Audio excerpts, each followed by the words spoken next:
planet Nibiru. This is the sun directly behind it. There are 3 planets that I've seen. It's one to the right and one to the left. Those are smaller, but this one is huge. This is directly behind the sun. When this moves to the left or right, you'll see what someone took video footage of in Florida. There it is to the left, right there. See, now notice where the video was in the beginning, when it was directly in front of the sun. I mean, right directly in front of the sun. Now it is to the left of the sun, and you can see it clearly. You can see that reflection clearly that this is not a sun dog. Now let's put them together in photos. Now this is separate, pointing to the reflection of planet X, Nibiru. Now I joined it together. I pulled this over to that. Now you can see, no sun dog here. That is the planet directly in front of the planet X. This tremendous, huge planet that's coming down. Now, there it is, by itself. What do you see? Sundog? Halo? No. And you're going to notice something when I play that video again, that halo, that supposedly sundog, has a cloud around it. Now this is that same picture darkened up. Now we darkened it, and you would swear, I mean, this is just a picture, a photograph. You just took the sun and put it right in front of that cloud. That's that same cloud. And now we're going to play that video again, and I want you to look at it. In order to see this, you would have to just open up your eyes and want to see that cloud that you just saw. Now you're seeing that cloud behind the sun. It's not a reflection. It's not just a reflection. It ain't just a rainbow. You see a cloud. Now you can see the regular clouds in the sky around it, but what rainbow has a cloud around it? Now clearly look at that. That's a cloud around that planet, and everyone knows that who wants to know. You can run, you could hide, you can play games, you could try to deceive, you stupid government, but we know what's out there and we're looking at it, and you cannot say a rainbow is a damn cloud. That is a cloud around that sun. And just as I did before, I put a flashlight on a box, put a roll of tape signifying that planet, and then I put a light behind that and turned off the lights. And guess what we saw, folks? Bam, there it is, your sun halo. There it is again. There's your sun, there's the light. We put the flashlight right there, bam, as signifying the sun, and you have the same thing, what they call a sun halo. Bam, it's all in your face. If you want to see, you can see it. If you want to see it, look to the left and you can see the sun halo, and look to the right and you can see the flashlight. And no, I'm not perfectly shining the light on there, but I'm giving you enough so you can see that that is the same thing that you're looking at. That big spot in the sky is a tremendous planet coming down, and we are finished. We are finished. You can keep playing games all you want, but we are finished. And no, I'm not done with your dog asses. There is a light in the sky, and this right here, folks, is before the sunrise. Look at that tremendous light in the sky over the city. It's before the sun rises. You see this light. It's already there in the sky. It's already there. When this planet actually shows up, you're gonna be in big trouble. Men's heart will fail them for fear. Out of fear. What is heart failure? Heart attack. Heart attack. Attack. Heart attack. Out of fear. Well, allow me to point it out. Here it is, another city, right in your faces, before the sun comes up. Right here, the sun, this planet is already up right there. You seeing a huge, tremendous light over your city before your sun comes up. in your faces. Up, there it goes again. Over another city. Before the sun comes up, that planet is up. And at a distance, look how bright it is. Right over the city, but you see no sun in the sky. Let's look at some more. Ooh, yet another city. That right there is where the sun is coming up, and that right there is where that planet is going to be coming up. Always to the left of the sun, the huge, tremendous planet.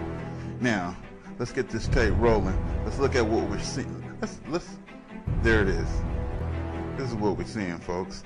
Look at that, right there. And look how big that is.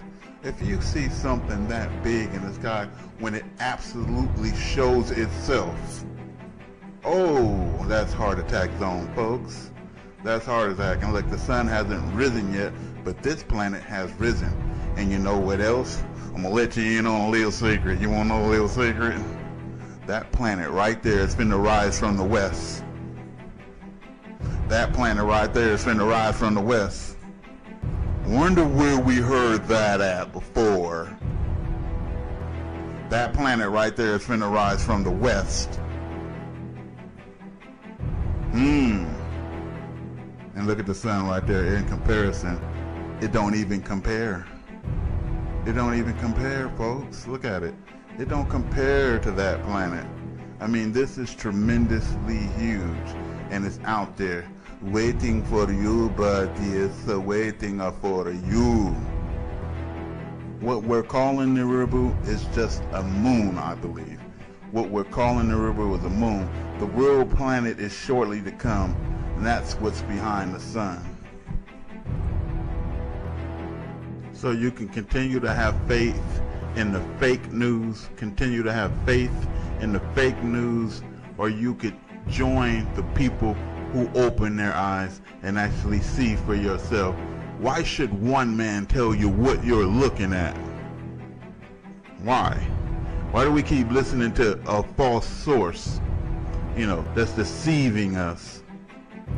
Why don't we see for ourselves? Why don't we make comparisons for ourselves?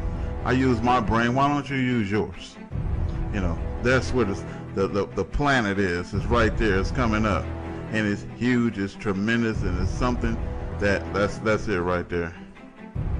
Right in your faces. And this is not the sun. And while we're looking at how the sun is going to rise from the west, and that's that reflection again of the planet, but how it's going to rise from the west, I'm going to let you in on something else about these scoffers. They're demons. Demons. They're demons in people, and they're demons online using the internet to come and make this look like hogwash. And I'm gonna tell you how they're doing that. Every 30 minutes, see, I'm very attentive. I don't miss nothing. I analyze everything. They come to the page, and what do they do on the page? Every 30 minutes, they put a dumb comment. Oh, this is just a reflection of the sun. Nothing to worry, folks.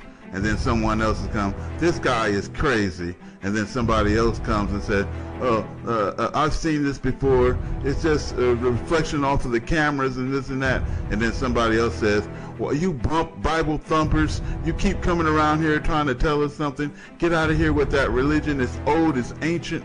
It doesn't fit in modern times. And then somebody else comes and says, nigger.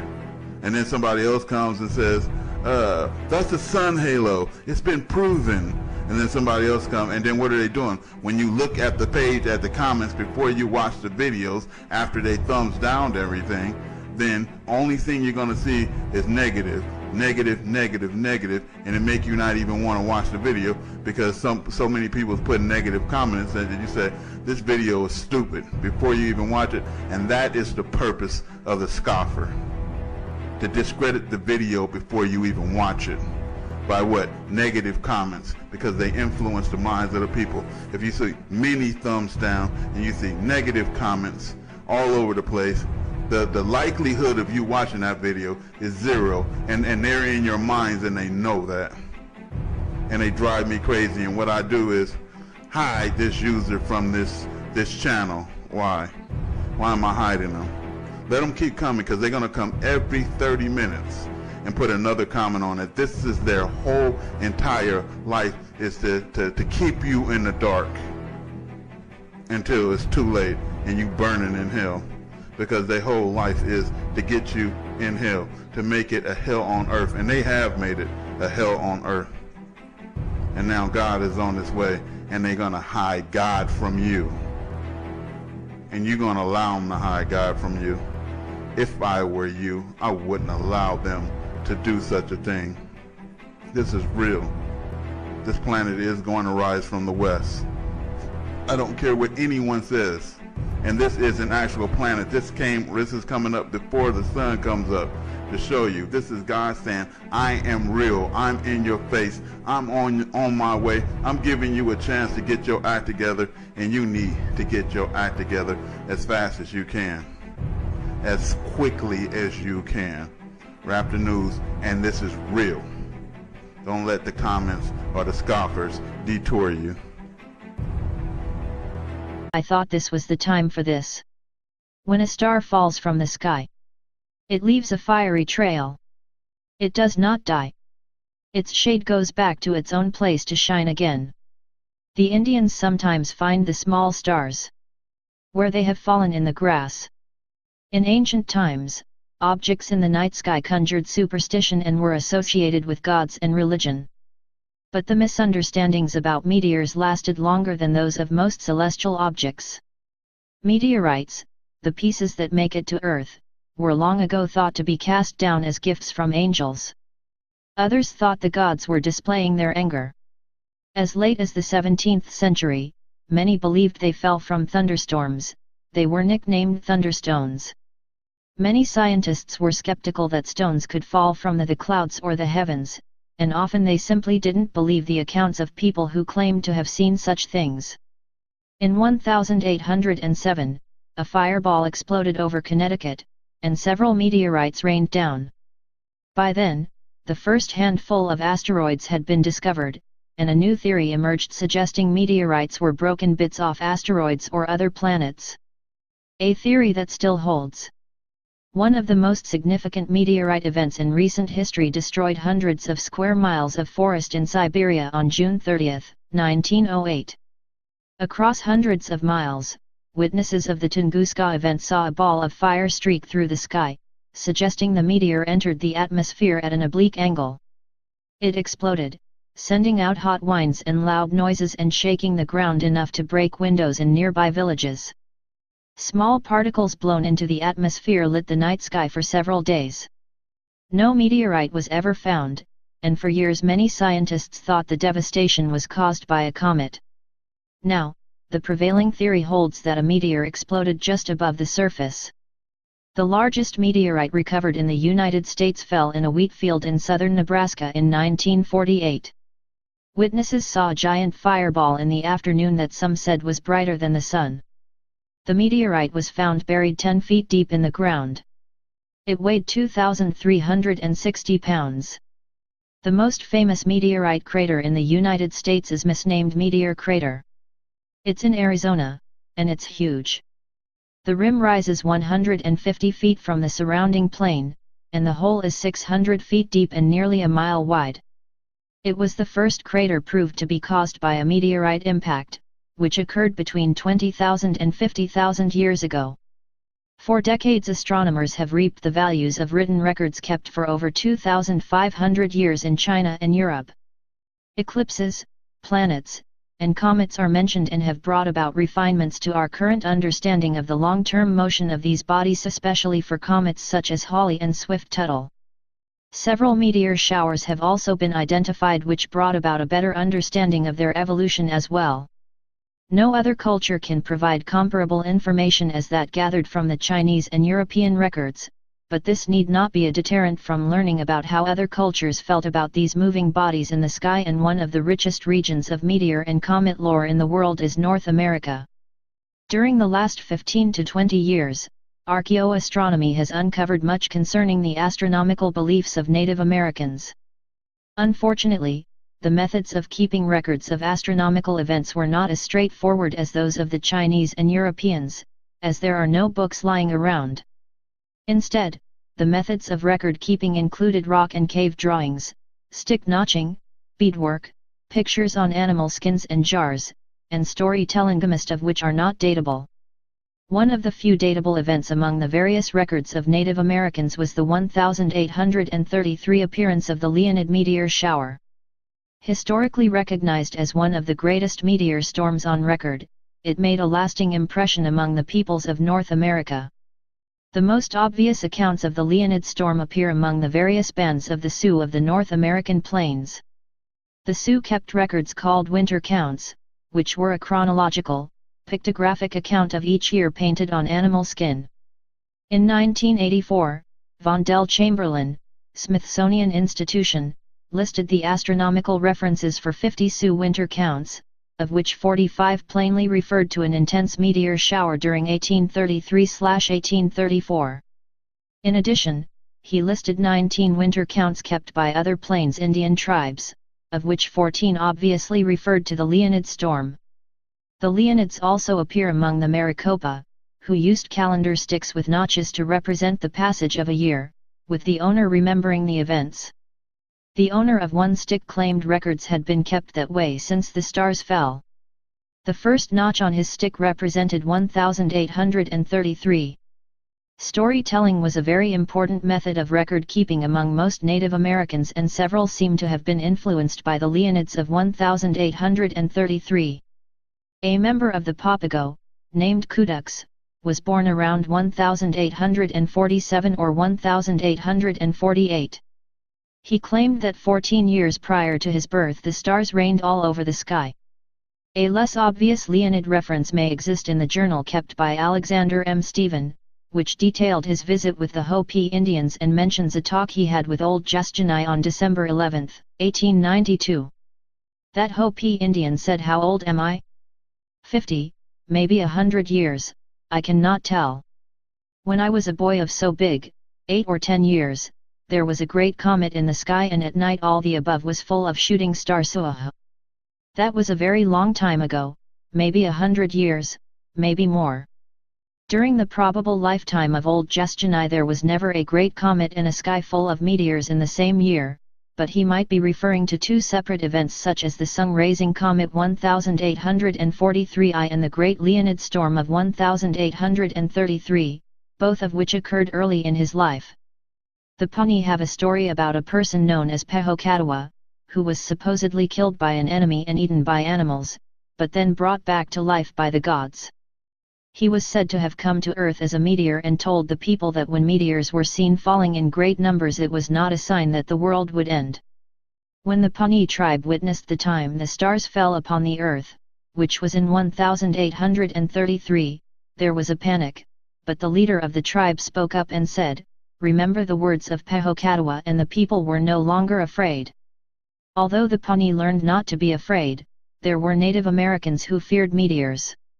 Why such beliefs came about is almost impossible to guess, but some of the best examples are as follows. The Blackfeet of Montana believed a meteor was a sign that sickness would come to the tribe in the coming winter, or that a great chief had just died. The Kawazu, California, thought a meteor that started high and fell to the horizon was an omen of sickness and death. The Kaweah thought a meteor was the spirit of their first shaman, Takwich, who was disliked by his people. Takwich was said to wander the skies at night looking for people far from their tribe. When someone was found, he stole their spirit, and sometimes even the person, took them back to his home and ate them. The Shawnee believed meteors were beings fleeing from the wrath of some adversary, or from some anticipated danger. There were other beliefs which generally did not strike fear into the hearts of Native Americans. Some of these are as follows. The Wintu, Northern California, explained meteors as the spirits of shamans traveling to the afterlife. The Chumash, California, referred to meteors as Alakiwohuk, which simply meant shooting star. They believed a meteor was a person's soul on its way to the afterlife. The Luiseno, California, believed they were merely stars which suddenly moved. The Eastern Pomo, North Central California, thought meteors were fire dropping from heaven. Interestingly, one of the most widely accepted beliefs was that meteors were the feces of stars.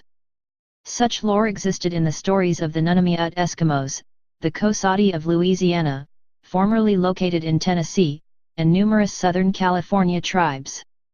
A slight variation of this came from the Kiliwa, Baja California, who believe meteors were the fiery urine of the constellation Smee. Smee has not been defined GWK.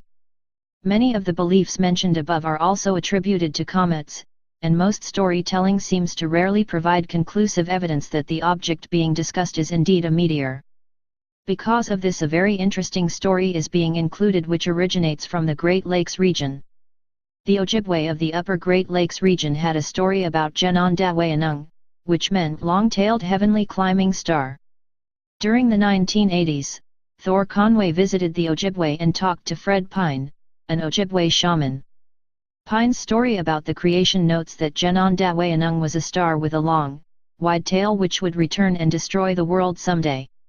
He said, "It came down here once, thousands of years ago. Just like a sun. It had radiation and burning heat in its tail. The comet was said to have scorched the earth so that nothing was left, except the Native Americans, who were warned ahead of time by Chimanatu, a holy spirit, and had gone to a bog and rolled themselves up in the mud to protect themselves from the heat." Pine continued, "It was just so hot that everything, even the stones, were cooked. The giant animals were killed off. You can find their bones today in the earth." It is said that the comet came down and spread his tail for miles and miles. Thereafter, all comet and meteors were treated as serious omens which required the interpretation of the Ojibwe shamans. There are other stories of a great fire coming from the sky and destroying everything except for certain Native American tribes. In some cases the tribes claimed they were warned, while others claimed they just ran for the nearest bodies of water. Another form of record-keeping were rock petroglyphs, or pictures carved into rock. The western United States abounds with these pictures, but any dating is virtually impossible. Once again, it is frequently difficult to determine whether the object carefully carved into rock is a meteor or a comet. One rock drawing frequently debated as to its exact depiction was produced by the Venturno tribelet of the Chumash at Burro Flats. A pair of discs with long tails are located on the wall of a cave and have been interpreted by Travis Hudson and Ernest Unday 1978, as portraits of a comet seen over an interval of a few days or weeks. On the other hand, E.C. Krupp, 1983, has pointed out that the images have a dynamic appearance that suggests rapid movement and change. If they are celestial at all, I would associate them with meteors, and, in particular, with the especially bright and dramatic type known as fireballs. The most common petroglyphs depict a circle with a wiggly line emanating from it. Various archaeologists have interpreted these as meteors, comets, and even snakes. Another form of record-keeping appears in the form of pottery art. Although there are not many examples of this, the Field Museum in Chicago contains Hopi jar, designated number 66760, with a very striking scene depicted. Brought to the museum during the 1890s, the jar depicts mountains, above which are stars and three objects falling towards the ground. Although the scene seems to imply meteors, it is not certain whether it is a shower or a spectacular meteor that broke up as it fell. According to William Grumullins at the Field Museum, the notes on this jar indicate it was found near Orabe, Arizona, and was of recent origin. He ventured to guess that the jar might have been made sometime during the 1850s to 1890s. It might be possible that this jar depicts the Leonid storm of 1833, although it seems difficult to imagine the Hopi would have still been impressed so much by the storm 2 to 5 decades after the event. On the other hand, it could be a painting of one of two other storms which were observed in various parts of the world in 1872 and 1884, although none of the winter counts mentioned earlier seem to have noted these. The Nunamiut Eskimos also found meteorites, but believed they came from thunderstorms. Stay paranoid, my friends.